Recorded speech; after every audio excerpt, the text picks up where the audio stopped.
I'm only going to cover one key point about being a good coach, and have this sort of phrase in your head when you're listening to this. Don't be a YouTuber. What does that mean? Don't be a YouTuber to be a good coach. Well, every single YouTube video you watch, it'll be about 10 minutes long, and the guy will be prattling along for 9 minutes and 49 seconds, and only about 11 seconds his content is actually worth a damn. That's what you need to be as a football coach.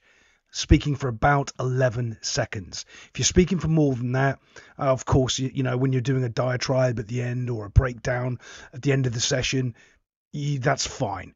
But to be a good, effective coach, you only want to speak as little as possible.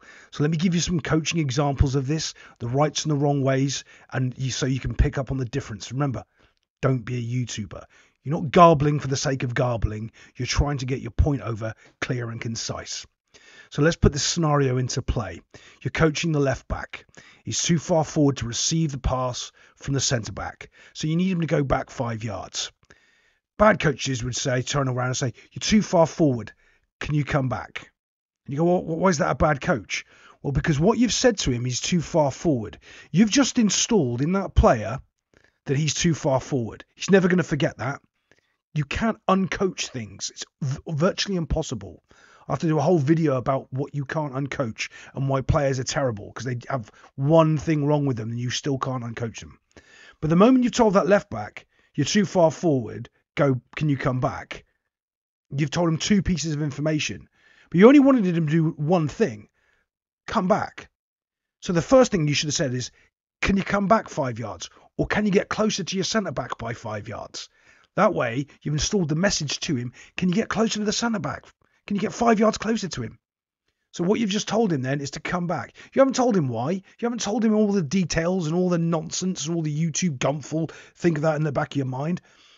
You've just asked him to get closer to his centre back. And in turn, he will. And he'll remember that. Can you get closer to the centre back? And you'll look at him and he won't think about being too far forward or panicking that he can't go forward, because ultimately you'll want him to go forward and you won't be able to get him to go forward now because you've installed in his head he's too far forward by the words you've said. Because remember, the first words you came out of your mouth were, you're too far forward. Can you come back 5 yards? Well, he didn't even hear the can you come back 5 yards because he just heard the thing that he did wrong. So now the next thing is you want to try to get his body shape right. So you can go into 100 different conversations about which way he's facing, why he's not facing the right way or doing any of that nonsense. But he's the left back and you want him to be facing in the field. So what's the furthest point away from him is his heels. Can you get your heels touching the line? Can you get your heels touching the line? You're going to get him out wide. You're going to get him his shoulders facing in the field exactly the way you want him. And away you go. Your job is done. You've said minimal things. You've got your coaching points across. You've got him back 5 yards and you've got him facing in the field exactly where he needs to be. We're using very few words. Now, let me give an example of a long explanation of what people would say. So, for instance, you'd be in your house and you want to get a fork out of the drawer and someone's in the way. A YouTuber would say, excuse me, can you please move out of the way? Because I need to open the drawer. And after I open the drawer, I'm going to get a fork for my cake. Or a coach would say, I need to get a fork for my cake. That's the difference. You don't need to explain to the football player why, all of the reasons they need to do a thing. You just need to get them to do the thing. And that's one of the most overlooked points in coaching. It isn't about anything else other than the footballer actually executing what you want him to do. Not being able to repeat it back to you, not to have an understanding of it on a philosophical level. It's to have the player actually do what you want him to do. And the only way you can do that is by using clear, concise language, keeping it very, very simple.